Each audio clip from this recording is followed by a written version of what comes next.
Hello everyone. तो कैसे हैं आप लोग? उम्मीद करता हूं कि आप लोग बिल्कुल ठीक होंगे। दोस्तों, आज हम बात करने वाले हैं डॉलर की डोमिनेंस को लेके। अब चाहे किसी भी देश को कोई भी वस्तु खरीदनी हो या बेचनी हो, लेकिन इसका जो व्यापार है वो मोस्टली डॉलर में ही होता है। मतलब हर कंट्री जो है वो डॉलर को एक्सेप्ट कर लेती है बहुत जल्दी। इंडिया अगर रुपयों में व्यापार करना चाहे तो हो सकता है बहुत सारी जो कंट्रीज है वो रुपयों में व्यापार ना करे, लेकिन डॉलर में कोई मना नहीं करेगा। तो आखिर डॉलर जो है वो वर्ल्ड वाइड करेंसी बन कैसे गया? डॉलर तो एक देश की करेंसी है, यानी कि यूएसए की। तो डॉलर आखिर इतना पावरफुल कैसे हो गया? आइए आज की वीडियो में जानते हैं डॉलर के इतना पावरफुल बनने की पूरी कहानी। दोस्तों, डॉलर के डोमिनेंस की शुरुआत हुई वर्ल्ड वॉर 2 के बाद से।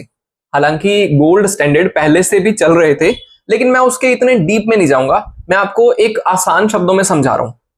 हुआ ये था कि 1944-45 आते आते जब वर्ल्ड वॉर 2 खत्म हो गया था, क्योंकि इतने टाइम तक कंटिन्यू वॉर चला था, 1939 से लेके ऑलमोस्ट 1945 तक, जब तक हिटलर मर नहीं गया तब तक ये वॉर कंटिन्यू चलता रहा था। और जो बेसिकली यूरोप था वो पूरा एग्जॉस्ट हो गया था। मतलब उनकी जो अर्थव्यवस्थाएं थी, उनकी जो इकोनॉमी थी, वो पूरी खत्म हो गई थी। तो उस टाइम पे एक एग्रीमेंट हुआ जिसका नाम था वुड्स एग्रीमेंट। और इसमें ये हुआ था कि लगभग 44 कंट्रीज ने मिलकर ये डिसाइड किया था कि अब से डॉलर को एक रिजर्व करेंसी की तरह इस्तेमाल किया जाएगा। और डॉलर का जो लिंकेज था वो डायरेक्टली गोल्ड से कर दिया, क्योंकि अमेरिका के पास दुनिया का ऑलमोस्ट 70% गोल्ड था। तो इसी वजह से डिसाइड किया गया कि 1 ग्राम जो गोल्ड है उसका वैल्यू, यानी कि 1 आउंस, उस टाइम पे आउंस इसको यूज किया गया था, तो 1 आउंस जो गोल्ड है उसकी वैल्यू $35 मानी गई। और इस तरीके से गोल्ड स्टैंडर्ड के हिसाब से डॉलर और गोल्ड को लिंक कर दिया और वर्ल्ड वाइड करेंसी मान ली गई। अब से डॉलर जो है वो एक वर्ल्ड वाइड करेंसी होएगा। वर्ल्ड वाइड करेंसी का मतलब ये था कि बेसिकली आपका जो फॉरेन रिजर्व है उसके अंदर आपको डॉलर रखना है, क्योंकि सारा जो व्यापार होएगा वो डॉलर के रूप में होएगा। ठीक है, तो बाकी क्योंकि उस टाइम पे अमेरिका जो था वो काफी स्टेबल कंडीशन में था और यूरोप इतना स्टेबल था नहीं, तो इसी वजह से इस चीज को सभी ने मान लिया कि चलो ठीक है, और डॉलर को एक दर्जा मिल गया वर्ल्ड वाइड करेंसी का हुआ। हालांकि गोल्ड स्टैंडर्ड को बाद में हटा दिया गया, लेकिन डॉलर की डोमिनेंस आज तक बनी हुई है। तो अभी हम धीरे धीरे समझेंगे कि आखिर गोल्ड स्टैंडर्ड हटने के बाद भी डॉलर आज तक इतना पावरफुल कैसे बना हुआ है। दोस्तों, अब इसमें जो 1 आउंस की वैल्यू $35 डिसाइड करी गई थी उसको कहा गया गोल्ड एक्सचेंज स्टैंडर्ड। और इसका मतलब ये हो गया था कि जितने भी देश हैं जो फॉरेन रिजर्व रख रहे हैं वो सारा डॉलर के रूप में होएगा। जो भी व्यापार होएगा किसी 2 देशों के बीच में वो भी डॉलर में ही होगा।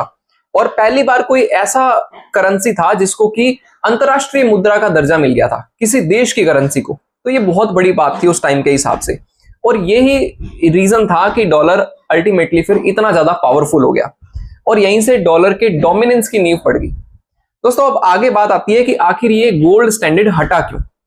दोस्तों, अब क्या हुआ कि 1945 में वर्ल्ड वॉर तो खत्म हो गया, वर्ल्ड वॉर 2 तो खत्म हो गया था, लेकिन एक और वॉर शुरू हो गया जिसका नाम था कोल्ड वॉर, जो कि सोवियत संघ के विघटन तक चला। यानी कि आप यूं मान लो कि 1950 आते आते और वहां से लेके 1990 तक, जब तक 1989 में भी जब तक सोवियत संघ टूट नहीं गया टुकड़ों में, तब तक ये कोल्ड वॉर चल रहा है। हालांकि आज भी चल रहा है, डोमिनेंस का वॉर तो इनके बीच में आज भी है, लेकिन वो टाइम बड़ा क्रिटिकल था। कोल्ड वॉर की जो सिचुएशन थी वो डायरेक्ट वॉर नहीं था। कोल्ड वॉर का मतलब ये था कि ये दोनों, अमेरिका और रशिया, ये दोनों डायरेक्ट वॉर में नहीं थे, लेकिन हाँ ये था कि ये लोग एक तरह से दुनिया की डोमिनेंस के पीछे वॉर में थे। कोई भी कहीं पे भी किसी भी कंट्री में अगर एक का इन्वॉल्वमेंट होता था, मान लो कि रशिया का किसी जगह इन्वॉल्वमेंट है, तो दूसरा देश भी उसमें इन्वॉल्व हो जाता था, क्योंकि उसको अपनी डोमिनेंस दिखानी थी पूरे वर्ल्ड में। बिल्कुल यही चीज वियतनाम में भी हुई थी। वियतनाम के बेसिकली 2 हिस्से आपस में लड़ाई कर रहे थे, ठीक है ना। और उसमें यह था कि एक हिस्से को रशिया का सपोर्ट था, फिर एक हिस्से में यूएसए ने अपना सपोर्ट देना शुरू कर दिया। अब बेसिकली इसमें हुआ ये कि वही 2 आइडियोलॉजी की लड़ाई शुरू हो गई, एक कम्युनिस्ट और दूसरा डेमोक्रेसी। अब जब इनकी लड़ाई हुई तो बेसिकली इतना ज्यादा पैसा, इतना ज्यादा एम्यूनेशन, इतने ज्यादा मतलब एक तरह से मैन पावर अमेरिका ने उसमें झोंक दी थी।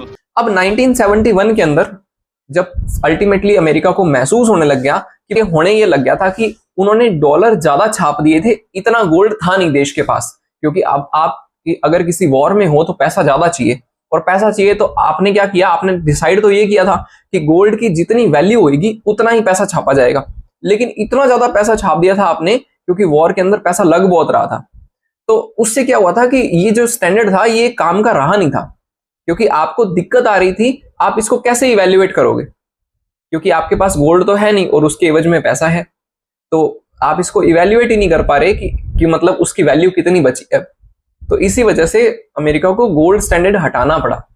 और 1971 के अंदर अमेरिका के जो उस टाइम के प्रेसिडेंट थे रिचर्ड निक्सन, उन्होंने एक ऐतिहासिक फैसला लिया। उन्होंने ये बोला कि अब से गोल्ड स्टैंडर्ड को हम खत्म कर रहे हैं, यानी कि अब से अमेरिका का जो डॉलर है वो गोल्ड से कोई लिंकेज नहीं है उसका, मतलब वो सिर्फ अब एक कागज का टुकड़ा बन के रह गया था। अब वो एक करेंसी रह गई थी, उसका वैल्यूएशन गोल्ड से हट गया था। I have directed Secretary Connally to suspend temporarily the convertibility of the dollar into gold or other reserve assets. अब इस डिसीजन को निक्सन शॉक कहा गया था इसका, लेकिन बाकी दुनिया के पास उस टाइम तक भी डॉलर का कोई विकल्प था ही नहीं। मतलब कोई ऐसी अर्थव्यवस्था नहीं बनी थी उस टाइम तक भी जो डॉलर के डोमिनेंस को उस टाइम पे कम कर सके या चैलेंज कर सके। तो इस वजह से इसको जैसे चल रही थी व्यवस्था वैसे ही चलने दिया गया और डॉलर का डोमिनेंस फिर भी बना रहा, यानी कि पीछे की वैल्यू ना डिसाइड करते हुए ये सोचा गया कि चलो ठीक है जो चल रहा है उसको वैसे ही चलने दिया जाए। तो डॉलर का डोमिनेंस एज इट इज बना रहा, हालांकि उसके पीछे जो वैल्यू थी, जो गोल्ड था, वो हट गया था फिर भी। अब बात करते हैं कि आखिर आज की डेट तक भी डॉलर इतना पावरफुल कैसे बना हुआ है। हालांकि अब तो बहुत सारी इकोनॉमीज है जो डॉलर को रिप्लेस करने की एक तरह से क्षमता रखती है या कोशिश कर रही है एटलीस्ट, तो अभी भी डॉलर ही क्यों केंद्र बना हुआ है। अमेरिका ने एक सिस्टम लेके आया, पेट्रो डॉलर सिस्टम। अब ये इसने सारी कहानी बदल दी।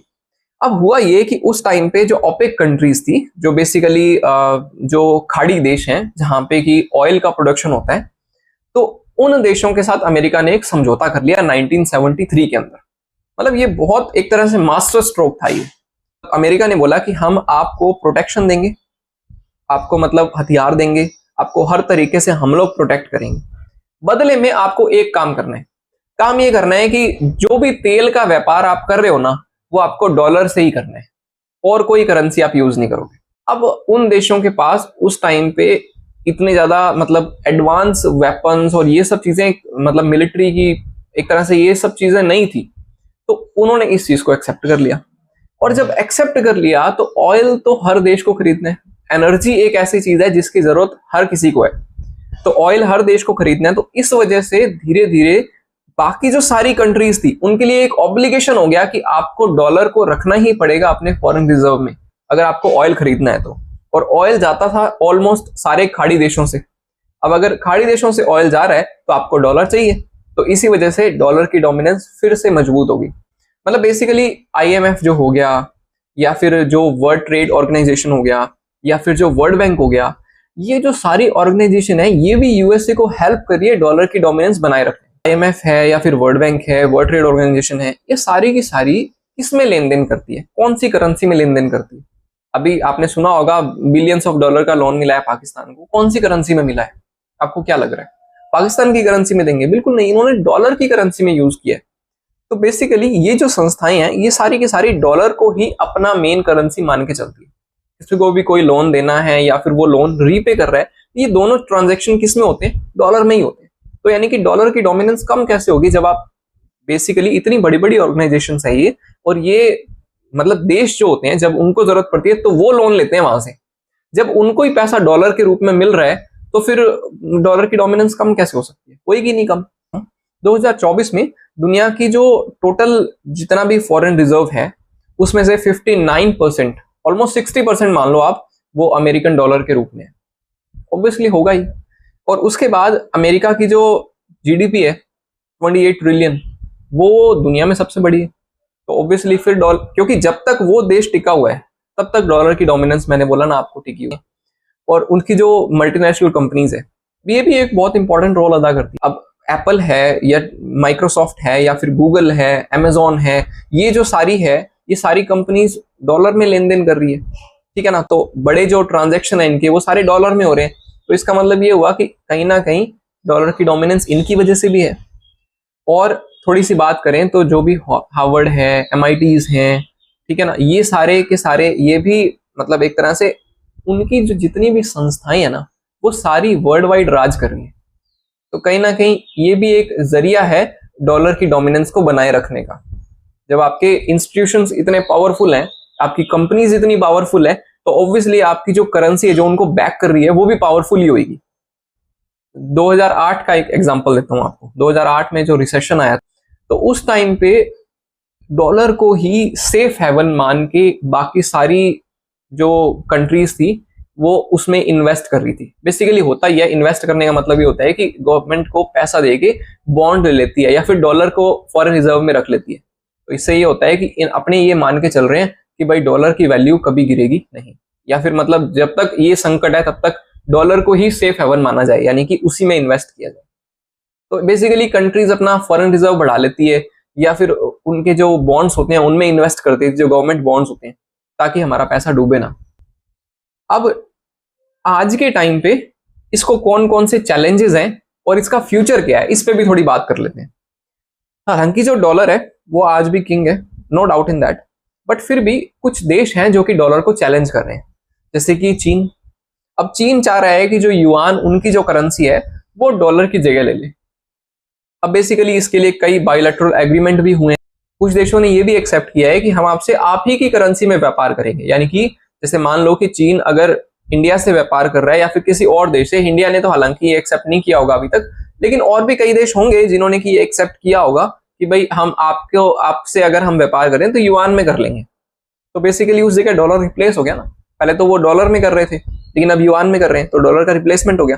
तो ऐसे ही बहुत सारी कंट्रीज है जो चाह रही है कि डॉलर का अब रिप्लेसमेंट हो।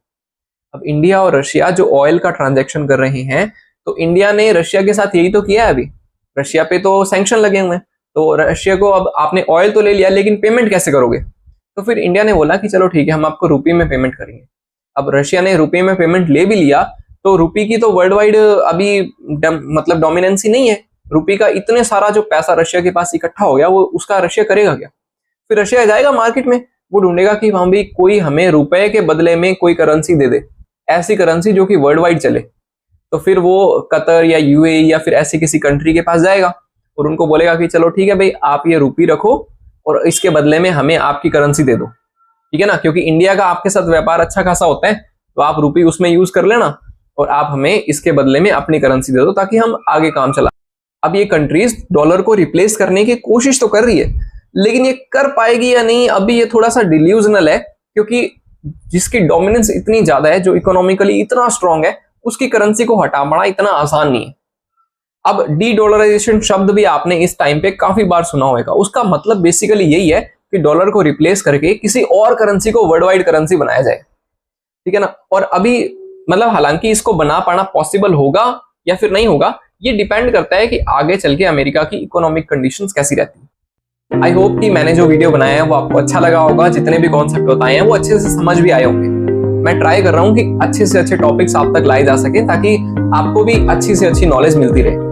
अगर आपको भी ऐसे ही किसी टॉपिक पे कोई वीडियो चाहिए तो आप उसे कमेंट बॉक्स में डाल सकते हैं। अब मिलते हैं आपसे अगली वीडियो में। Till then take care and bye.